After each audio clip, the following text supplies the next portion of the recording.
નવા વિડિયો લેક્ચરના માધ્યમથી આપનું સ્વાગત છે। કાલે આપણે વાત કરતા હતા SN1 પ્રક્રિયા ઉપર। આપણે દેખ્યું SN1 પ્રક્રિયામાં કે SN1 પ્રક્રિયા એનો મતલબ છે એક આણ્વીય કેન્દ્રનું વિસ્થાપન છે। હવે SN1 પ્રક્રિયા મુખ્યત્વે બે તબક્કામાં થતી પ્રક્રિયા છે। પહેલું એક કાર્બોકેટાયનનું નિર્માણ અને બીજું છે કેન્દ્રનું રાગી સાથે કાર્બોકેટાયનનું જોડાણ। પહેલો જે તબક્કો છે ધીમો છે અને એ તબક્કો કેવો છે વેગ નિર્ણાયક છે। એક વસ્તુ અહીંયા સમજણ પડી કે પ્રક્રિયા દરમિયાન મધ્યસ્થી તરીકે શું બને કાર્બોકેટાયન। હવે કાર્બોકેટાયન બને તો પુનઃરચના થવાના પૂરેપૂરા ચાન્સ એ આપણે સમજીએ કે કાર્બોકેટાયન બને તો પુનઃરચના થવાના ચાન્સ છે। એ બધી ચર્ચા પછી કરીએ। હાલ પહેલા ચોપડી મુજબ SN1 પ્રક્રિયા શું એ જોઈ લઈએ છીએ, બરાબર। તો ચોપડી મુજબ અહીંયા ધ્યાન રાખજો SN1 પ્રક્રિયા શું છે। તો SN1 પ્રક્રિયા એક આણ્વિક કેન્દ્રાનુરાગી વિસ્થાપન પ્રક્રિયા છે। SN1 પ્રક્રિયા શું એક આણ્વિક કેન્દ્રાનુરાગી વિસ્થાપન પ્રક્રિયા ચોપડી મુજબ જોવા જઈએ તો આ પ્રક્રિયામાં શું થતું હોય છે તો બે ભાગમાં પ્રક્રિયા થતી હોય છે। અહીંયા દ્રાવક બહુ હેલ્પ કરે પ્રક્રિયા થવામાં, પણ દ્રાવક બે રીતે હેલ્પ કરે। એક હેલ્પ કરે દ્રાવક આપણને RX વચ્ચેનો જે બંધ છે એ તોડવા માટે, અને બીજી હેલ્પ કરશે કે દ્રાવક પોતે આપણને કેન્દ્રાનુરાગીના સ્ત્રોત પૂરા પાડશે। દ્રાવક પોતે શું પૂરા પાડશે? કેન્દ્રાનુરાગીના સ્ત્રોત। દાખલા તરીકે આપણે દ્રાવક તરીકે પાણી વાપરીએ, શું વાપરીએ? પાણી। તો આપણને આમાંથી OH- મળશે કેન્દ્રાનુરાગી। શું મળશે? OH- કેન્દ્રાનુરાગી। ધારો કે આપણે દ્રાવક તરીકે આલ્કોહોલ વાપરીએ, શું વાપરીએ? આલ્કોહોલ। તો H+ નીકાળો તો આપણને કેન્દ્રાનુરાગી તરીકે શું મળશે? CH3O-। મતલબ કે આલ્કોક્સાઇડ આપણને શું મળે છે? કેન્દ્રાનુરાગી। ધ્યાન આપશો અહીંયા પ્રક્રિયામાં આપણને કેન્દ્રાનુરાગી પણ દ્રાવકમાંથી મળે છે અને RX વચ્ચેનો બંધ તોડવાની ઊર્જા પણ દ્રાવકમાંથી મળે છે। અને આવા જાદુઈ દ્રાવકોને આપણે પોલર પ્રોટીક દ્રાવકો કહીએ। શું કહીએ છીએ? Polar protic દ્રાવકો। અને કાલે મેં આના વિશે તમને વાત પણ કરી હતી કે પોલર પ્રોટીક દ્રાવક શું છે। આવા ત્રણ જાણીતા પોલર પ્રોટીક દ્રાવકો છે જે આપણે યાદ રાખીશું। એક છે પાણી, બીજું છે આલ્કોહોલ અને બીજું છે એસિટિક એસિડ। બીજું છે એસિટિક એસિડ। તો આ બહુ જ જાણીતા, બહુ જ ખ્યાતનામ, પ્રખ્યાત, બરાબર, શું છે? પોલર પ્રોટીક દ્રાવણો છે જે CH બંધને તોડવાની ઊર્જા પણ પ્રદાન કરે છે અને પોતે ન્યુક્લિયોફાઇલ પણ આપણને આપે છે। ધ્યાન રાખજો ત્રણ જાણીતા પોલર પ્રોટીક દ્રાવણો કયા કયા છે? પાણી, આલ્કોહોલ અને એસિટિક એસિડ અને બીમાઇન। હવે વાત કરીએ SN1 પ્રક્રિયાની વિગતવાર, બરાબર। તો SN1 માં આપણને જે ફાઇનલ પ્રોડક્ટ છે, જે ફાઇનલ નિપજ છે, શું મળશે એના વિશે વાત કરશું। તો SN1 માં જે ફાઇનલ પ્રોડક્ટ છે એ આપણને મળશે પ્રતિબિંબ નિપજ। કેવી નિપજ મળશે? પ્રતિબિંબ નિપજ। ધ્યાન રાખજો SN1 માં જે ફાઇનલ પ્રોડક્ટ મળવાની છે એ આપણને શું મળવાની છે? પ્રતિબિંબ નિપજ મળવાની છે। અને જો માતાજી આપણા ભેગા રહે અને કિરાલ કાર્બન હાજર હોય, શું હાજર હોય? કિરાલ કાર્બન, તો આપણને જે નિપજ મળે છે એ રાસાયણિક મિશ્રણ પણ મળી શકે। જે નિપજ મળે છે એ શું મળી શકે? રાસાયણિક મિશ્રણ પણ મળી શકે। ધ્યાન રાખજો અહીંયા જે નિપજ છે એ રાસાયણિક મિશ્રણ પણ હોઈ શકે અથવા તો આપણી નિપજ છે પ્રતિબિંબ નિપજ હોય। રાસાયણિક મિશ્રણ મળવાની સંભાવના ત્યારે જ છે જ્યારે કિરાલ કાર્બન ધરાવતો RX એ SN1 પ્રક્રિયામાં ભાગ લે। રાસાયણિક મિશ્રણ ત્યારે જ મળે જ્યારે કિરાલ કાર્બન ધરાવતો RX શું કરે? SN પ્રક્રિયામાં ભાગ લે। સમજ્યા? લખી દેશો, આમની વસ્તુ છે, જરૂરી છે। SN1, બરાબર। એના માટે શું યાદ રાખવાનું? તો પહેલા તો SN1 નું નામ યાદ રાખવાનું। એક આણ્વિક કેન્દ્રાનુરાગી વિસ્થાપન, એક જ પ્રક્રિયાની સાંદ્રતા ઉપર જે પ્રક્રિયાનો વેગ આધાર રાખે છે એવી એક પ્રક્રિયા। ઉપર લખ્યું છે 1 પણ તબક્કા છે એના બે। એના પછી નિપજ કઈ મળશે? આમાં પ્રતિબિંબ નિપજ મળશે। કઈ નિપજ મળશે? પ્રતિબિંબ નિપજ મળશે। અને પ્રક્રિયા વેગનો સંપૂર્ણ આધાર કાર્બોકેટાયનની સ્થાયીતા પર રહેશે। પ્રક્રિયાના વેગનો સંપૂર્ણ આધાર કાર્બોકેટાયનની સ્થાયીતા ઉપર રહેશે। ક્લિયર? ચલો હવે આપણે એક ઉદાહરણ દ્વારા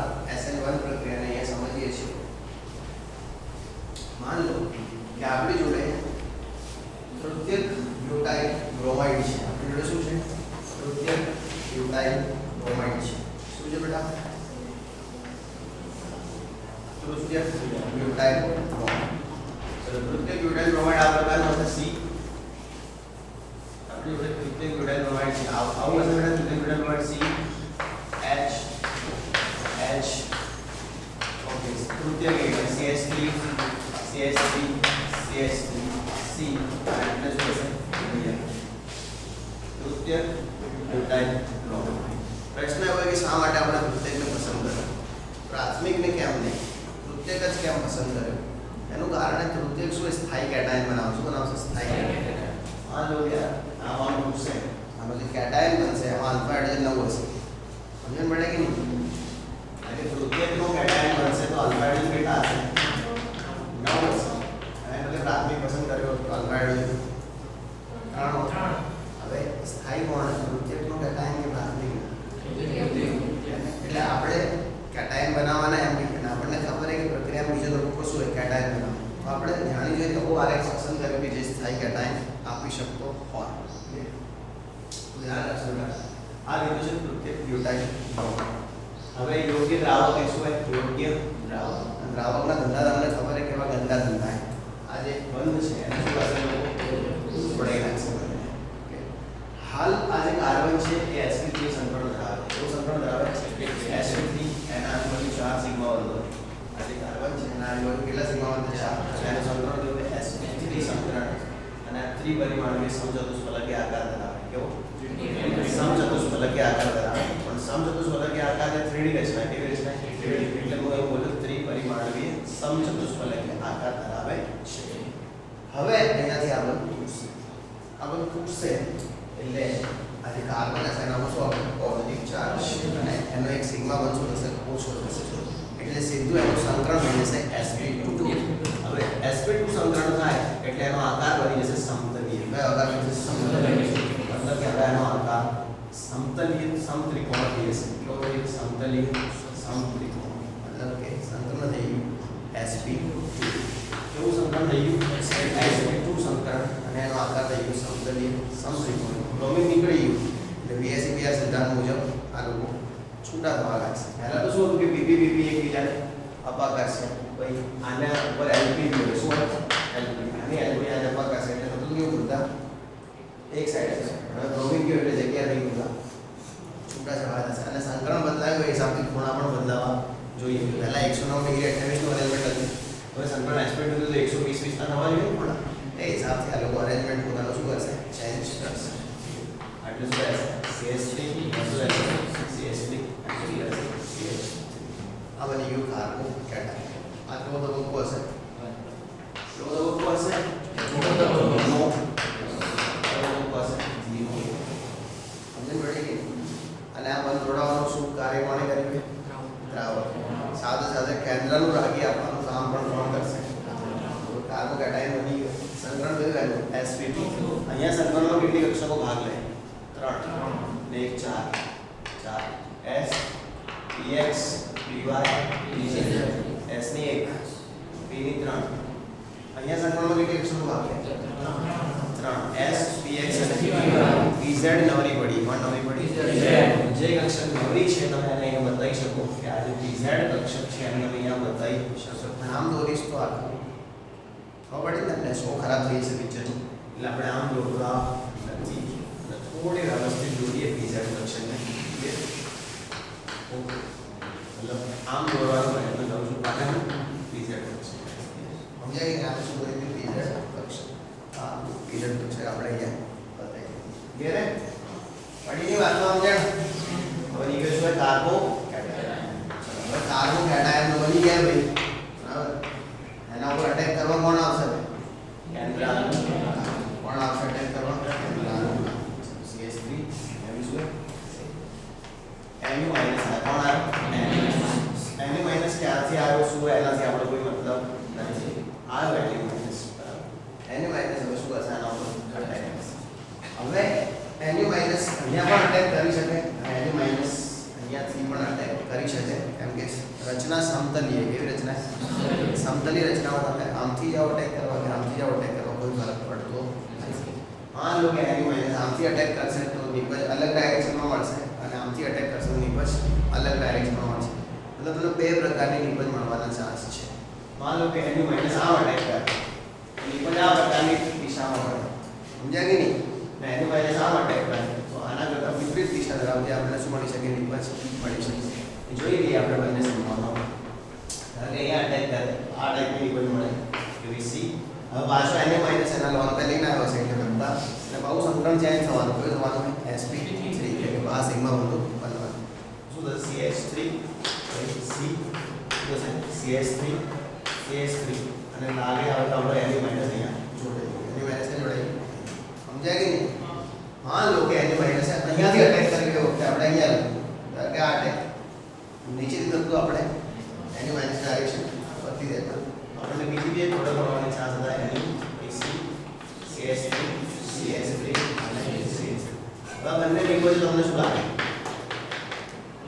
એકબીજાના પ્રતિનિધિ શું લાગે? એકબીજાના સારું है क्या कार्बन किराल कार्बन નથી ધારો કે આ કાર્બન કિરાલ હોત તો આ भी प्रकाश क्रिया से बनिया पेलो भी प्रकाश क्रिया से तो एक रेड एक्स्ट्रा कहीं क्रिया ने બંને હરખા પ્રમાણમાં મળે તો રેસિમિનેશન થઈ જાય. પણ અહીંયા કિરાલ નથી લીધો એટલે આપણને ખાલી નિપજ કઈ મળી? પ્રતિબિંબ નિપજ મળી. રેસિમિનેશન મળ્યું છે એવું કહી શકતા નથી. ચલો આ તો મેં આ પ્રકારનું લીધું, આ તો મેં RX આવો લીધું. ચલો આ બદલે હું RX આવો લે CH3 C C2H5 અહીંયા C3H7 નાઇટ્રોજન ક્લોરીન. હવે તો RX હોઈ શકે ને? લવ મિથાઇલ મિથાઇલ પ્રોપાઇલ અહીંયા ક્લોરીન ધાતુ તો હવે આ કાર્બન તો કેવો હોય? કિરાલ. ફ્યુચરમાં બી કિરાલ તો ભાઈ જે પ્રતિબિંબ નિપજ તો શું લઈ દે? રાસાયણિક મિશ્રણ. જેમ પડીની વાત SN1 માં પ્રોપર્ટી શું થયું? એના કાર્બન કેટાયન બને એ વખતે સંકળન બદલાયું, સમતલીય રચના થઈ, એક કક્ષક ખાલી પડી, એના ઉપર પાણો હુમલો કર્યો, કેન્દ્રમાં રાખીએ તો બે પ્રકારની નિપજ મળવાના ચાન્સ છે. એ નિપજ શું મળે છે આપણને? રાસાયણિક વિશ્લેષણ. SN1 પ્રક્રિયા વિશે માહિતી એડવર્ડ હગ્સ નામના વૈજ્ઞાનિકે આપી છે. જો બી લખાયેલું સાથીદાર એ નામ લખેલું હોય તમે જોઈ શકશો. હવે અહીંયા એક વસ્તુ એ જોવાની આપણે કે આ હે પ્રક્રિયા શું હે? પ્રક્રિયા આમાંથી આ મને શું બને? Carbon cation. શું બને? Carbon cation. હવે એક વસ્તુ સમજો, કોઈ બી તટસ્થ કરતા ધન આયનો હોય કેવા હોય એનું સ્થાયિત્વ કેવું હોય? વધારે કે ઓછું? ઓછું હોય. કોઈ બી તટસ્થ સ્પીસીસ કરતા ધન બીજભરિત સ્પીસીસનું આયુષ્ય કેવું હશે? ઓછું હશે. એટલે અહીંયા ઊર્જા વધી હશે. શું એવું? ઊર્જા વધી હશે. પાછું કેન્દ્રનું રાખી જોડાઈ જશે, આ બનશે એટલે પાછી ઊર્જા ઘટી જશે. એટલે પ્રક્રિયાના આલેખ દેખો તમને આ પ્રકારના આલેખ દેખવા મળશે. પહેલા જ્યારે RX હશે એ વખતે એની ઊર્જા ઓછી હશે. એમાંથી જ્યારે કેટાયન બન્યો હશે એ વખતે ઊર્જા વધી હશે અને પાછો R એની બન્યો હશે એ વખતે ઊર્જા ઘટી હશે. એ વખતે ઊર્જા ઘટી હશે. મતલબ આ ટાઈપનો જે ગ્રાફનો તમને એક ટ્રેન્ડ એ જોવા મળશે. સમજાય કે નહીં? એના માટે SN1 અને ઊર્જા વધી એ કેટાયન બનતી વખતે એટલે જ કેટાયન લાંબો સમય સ્થાયી રહી શકતો નથી. કેટાયનનું આયુષ્ય ક્ષણિક હોય. કેવું હોય? જો કે તૃતીય કહે તો થોડું બધા જીવશે. મેં તમને સમજાવી દીધું. હવે એમ કીધું કે મેં એમ કીધું કે તૃતીય સ્થાયી એનું તો એવું નહીં કે 2 વર્ષ પડ્યો રહેશે. બીજા સરખામણીમાં થોડો બધા સ્થાયી રહેશે. હવે ખાલી મેં ગ્રાફ બતાવ્યો મને બહુ જરૂરી એ ગ્રાફ લગભગ હવે સારી એવી ચોપડીમાંથી એકવાર તમે SN1 પ્રક્રિયા જોઈ લો. ચોપડીમાંથી એકવાર SN1 પ્રક્રિયા તમે જોઈ લો એ બધા સારું.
સુધી મોડા કયું SN1 હવે ધ્યાન રાખજો SN1 જે પ્રક્રિયા છે બરાબર ચોપડીમાંથી જોઈ કે નહીં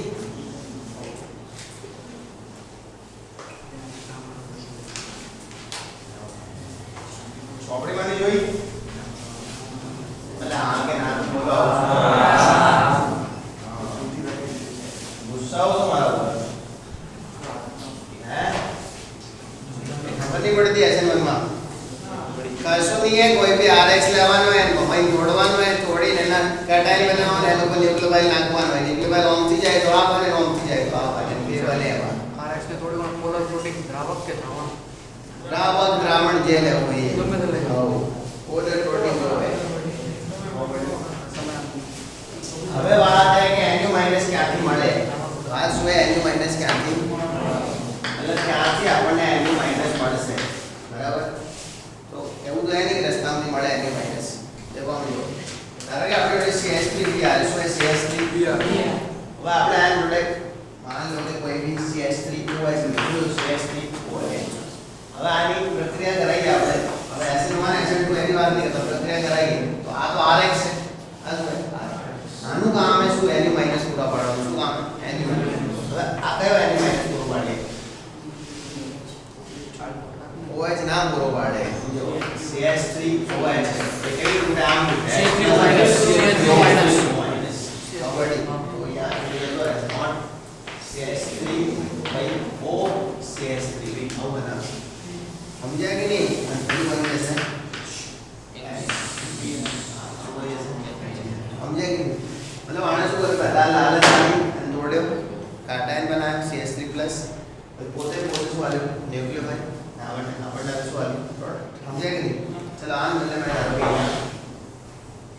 NaOH લીધો શું લીધો NaOH ચલો NaOH કેવી રીતે ઉઠતો Na+OH તો અહીંયા આપણને મળતું CH3OH બધા શું મળતું मतलब NaOH કયો ન્યુક્લિયોફાઇલ આપે OH કોણ કયો ન્યુક્લિયોફાઇલ આપશે એના માટે આપણી ચોપડીમાં એક આખો ફોટો આપે શું આપે એક ફોટો સમજાય કે કોણ કેવા ન્યુક્લિયોફાઇલ આપી શકે કોણ કેવા ન્યુક્લિયોફાઇલ આપી શકે मतलब કોનામાંથી કેવો પેનલનો લાગી ઉત્પન્ન થઈ શકે એના ઉપર એક આખો ફોટો આપ્યો આપણે ચોપડીમાં શું આપ્યો ફોટો શું આપેલો હોય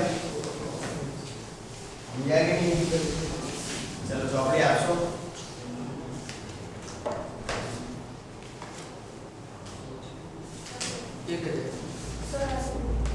चलो ए ध्यान आपको एक फोटो આપેલો આપણી જોડે એમાં આપણે દેખી છે કોણ કેવા કેન્દ્રનું લાગી આપે છે તો તમે દેખો NaOH માં શું આવે OH માઈનસ H2O શું આવે OH માઈનસ લખી દો H2O શું આવે OH માઈનસ અને પછી NaR શું આવે NaOR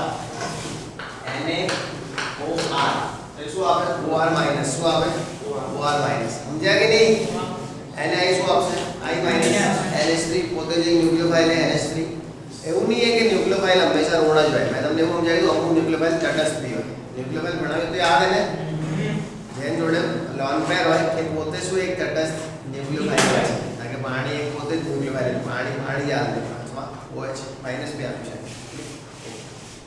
એના પછી RNH2 તો RNH2 એમાં પોતે એક ન્યુક્લિયોફાઇલ છે ખબર પડે કે કેમ કે RNH2 એના ઉપર અહીંયા શું છે લોન પેર ઓકે આપણે બેઝિકતા ભણતી વખતે શીખ્યા એટલે આ લોકો બેઝ બનતા હતા ખબર है कि नहीं એના ભાઈ KCN શું है KCN તો Cn માઈનસ આપશે શું આપશે KCN Cn minus most IMP है KCN Cn માઈનસ આપશે KCN શું આપશે Cn માઈનસ અને AgCl એ આપશે AgCN માંથી Cn માઈનસ મળે અને AgCN માંથી NC માઈનસ મળે તો અહીંયા કેન્દ્રનો રાગી બદલાઈ ગયો શું કેન્દ્રનો રાગી બદલાઈ ગયો તમે દેખો છેલ્લે લખ્યું છે શું લખ્યું છેલ્લે ઓકે ભાઈ નિબંધ એકસો તમને વધારે ખ્યાલ આવશે નિબંધ એકસો નો વધારે જો NaOH અથવા KOH નો નિબંધ શું મળે ROH મતલબ એ લોકો OH ચાલે પાણી લો તો ROH મળે એનો મતલબ પાણી શું આપ્યું OH સીધી ભાષામાં એવો મતલબ છે તમે ધારો કે NaOR લીધો તો એને શું આપ્યું OR શું આપ્યું OR NaOH હોય તો Na OH માઈનસ NaOR હોય તો Na OR માઈનસ ક્લિયર તમે Ni લો તો આ યાદ તમે NH3 લો શું લો NH3 આવી રીતે H NH2 માઈનસ કેવી રીતે H NH2 માઈનસ તો એ શું આવશે NH2 તો NH3 ના બાજુમાં તમે લખી શકો શું આપે NH2 NH3 ના બાજુમાં D2 કરી તમે શું લખી શકો NH2 પાણીના બાજુ શું લખી શકો પાણી બાજુ શું લખી શકો ક્લિયર એના ભાઈ RNH2 એના બાજુ તમે શું લખી શકો એ ભાઈ RNH2 માં દેખજો હવે કેવી રીતે એક વસ્તુ સમજો આ બધા પોલર પ્રોટીન નું કામ છે H+ ઉત્પન્ન કરવાનું શું ઉત્પન્ન કરવાનું H+ હવે સમજો RNH2 હોય ને RNH2 તો એવું ના હોય કે આ છોડવો પડે પોલર પ્રોટીન એટલે પ્રોટોન આલે શું આલે પ્રોટોન આલે તો આલે શું H+ હવે આમાં H+ છોડવો પડે તો શું રહે RNH સમજાય કે નહીં તો RNH નો ન્યુક્લિયોફાઇલ શું બને RNH હવે હું તમને કહું મારે આવું RNH આનો ન્યુક્લિયોફાઇલ શું બને આનો બને R2N નામ છે એનું કામ છે H+ આલ દે H+ આલ દે શું આલ દે બતાવ્યો એને KCN માં Cn માઈનસ AgCN માં NC બીજું એક નંબર KNO2 આમાં બનશે NO2 શું બનશે NO2 નાઇટ્રો અને બીજું એ AgNO2 શું છે AgNO2 આમાં બનશે ONO શું બનશે ONO રાઈટ શું બનશે આપણે લિગેન્ડમાં બી જોયું હતું ઉભયકોણી લિગેન્ડમાં જોયું હતું ઉભયકોણી લિગેન્ડ આ હે ઉભયકોણી કેન્દ્રાનું રાગ્યું શું હે ઉભયકોણી કેન્દ્રાનું રાગ્યું કામ લિગેન્ડ જેવું જ છે કેન્દ્રાનું રાગ્યું કામ લિગેન્ડ જેવું જ છે આ ઉભયકોણી કેન્દ્રાનું રાગી તમને પૂછે કે કોણ કોણ ઉભયકોણી કેન્દ્રાનું રાગી તો Cn NC NO2 અને NO માઈનસ અને HSO4 માઈનસ HSO4 માઈનસ આ પણ એક ઉભયકોણી કેન્દ્રાનું રાગી છે પુસ્તકમાં નથી લખી દેવાનું છે કોઈ વાર ક્યારે ભૂલમાં ક્યાં કામ આવી જશે ઓકે મોટિવેશન ખતમ બાકી વાતો ટેસ્ટ ચલો આ COOAG તો Ag પ્લસ અને આ COO માઈનસ LiLH4 તેમાં હાઇડ્રોજન કેન્દ્રનું રાગી કોણ કેન્દ્રનું રાગી હાઇડ્રોજન ધ્યાન રાખજો LiLH4 LiAlH4 બરાબર આમાંથી બનશે હાઇડ્રોજન અને બીજું બનશે LiAlH3 બરાબર પ્લસ એક જ હાઇડ્રોજન માઈનસ તો હાઇડ્રોજન કેન્દ્રનું રાગી કોણ કેન્દ્રનું રાગી હાઇડ્રોજન કેન્દ્રનું રાગી છે ધ્યાન રાખજો અને અહીંયા હાઇડ્રોજનને માઈનસ બનવું જ પડે કેમ કે સામે ધાતુ હોય અમે શું ધાતુ એટલે પોઝિટિવ હશે તો હાઇડ્રોજનને માઈનસ બનવું પડશે તો આ મોસ્ટ આઈએમપી 3 4 છેલ્લા હે ને છેલ્લે એક KCl થી લઈ અને RN સુધી બધું મોસ્ટ આઈએમપી છે ક્યોથી KCl થી RN તો ધ્યાન રાખજો તમને કશું ના આવડે KCl થી RN સુધી આવડવું જોઈએ એને પૂછી શકે કોણ કોનો કેન્દ્રનું રાગી છે આપણે એમ પૂછે કે LiLH4 એ કયો કેન્દ્રનું રાગી આપશે તો H આનો આ પ્રશ્ન છે LiLH4 એમાં કયો લિગેન્ડ છે તો H માઈનસ કદાચ એવો પ્રશ્ન ટેસ્ટમાં એકવાર આવ્યો છે ક્લિયર તો એની એ જ વસ્તુ અહીંયા પાછી પણ આવી શકે ખબર એવો પ્રશ્ન આવ્યો ટેસ્ટમાં તો આ બે આપણને કેન્દ્રનું રાગી બીજી SN1 અને SN2 પ્રક્રિયાના વેગ વિશેની વાત કોઈ વાત SN1 અને SN2 પ્રક્રિયાના વેગ વિશે આપણે પછી કરીશું thanks for watching like share and subscribe